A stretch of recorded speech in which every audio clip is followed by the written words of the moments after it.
wabarakatuh.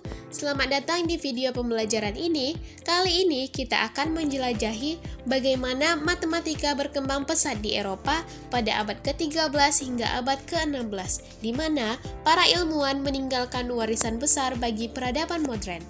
Pada abad pertengahan, Eropa memasuki masa yang dikenal sebagai masa kegelapan atau Dark Ages.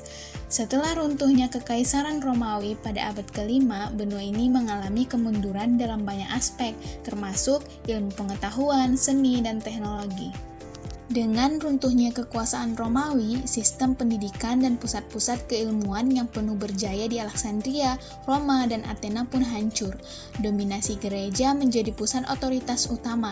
Di satu sisi, gereja menjaga beberapa warisan ilmu pengetahuan Romawi dan Yunani, tetapi di sisi lain, akses terhadap ilmu pengetahuan menjadi sangat terbatas.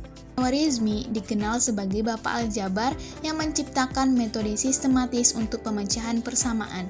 Karyanya diterjemahkan ke bahasa Latin dan menjadi dasar pembelajaran matematika di universitas-universitas Eropa, membuka jalan bagi kemajuan ilmu pengetahuan di Barat.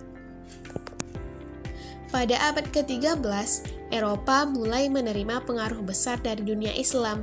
Leonardo Fibonacci, seorang matematikawan Italia, belajar tentang sistem bilangan Indo-Arab dari para pedagang Muslim. Melalui bukunya, Liber Abaci, Fibonacci memperkenalkan sistem ini ke Eropa. Selain itu, Fibonacci memperkenalkan deret Fibonacci, sebuah pola angka yang ditemukan dalam berbagai fenomena alam.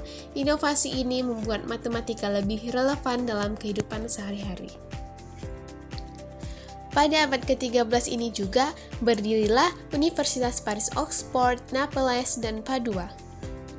Pada abad ke-14 adalah masa yang tandus bagi matematika, di mana terjadi perang 100 tahun dengan pergolakan politik ekonomi di Eropa Utara, yang mengakibatkan menyapu sepertiga dari penduduk Eropa.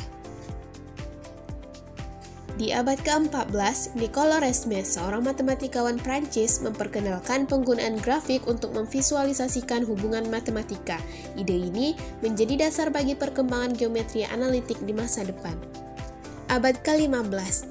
Pada abad ini disebut juga dengan masa Renaissance, yaitu lahirnya kembali perhatian pada kebudayaan Greek dan Romawi klasik dan berusaha mencari nilai-nilai dari kebudayaan ini. Runtuhnya kerajaan Bizantium dan jatuhnya Konstantinopel ke tangan Turki, pengungsi-pengungsi mengalir ke Italia. Pengungsi-pengungsi tersebut membawa ilmu pengetahuan Greek dan Arab ke Eropa.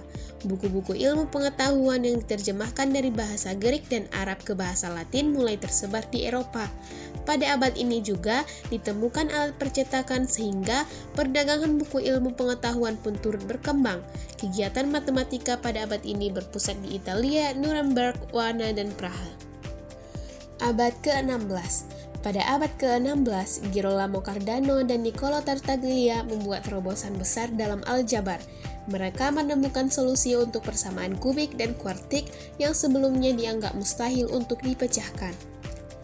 Buku Cardano, Ars Magna, menjadi salah satu karya matematika paling penting, membuka jalan bagi perkembangan teori bilangan di masa mendatang. Di abad ke-16 terdapat kemajuan signifikan dalam matematika. Simbol aljabar mulai berkembang, penggunaan lambang Indo-Arab dalam perhitungan menjadi standar, pecahan desimal diperkenalkan, solusi untuk persamaan kubik dan kuadrat berhasil ditemukan, konsep bilangan negatif dan trigonometri. Perkembangan matematika di Eropa abad pertengahan menunjukkan bagaimana pengetahuan terus tumbuh melalui kolaborasi lintas budaya dan generasi.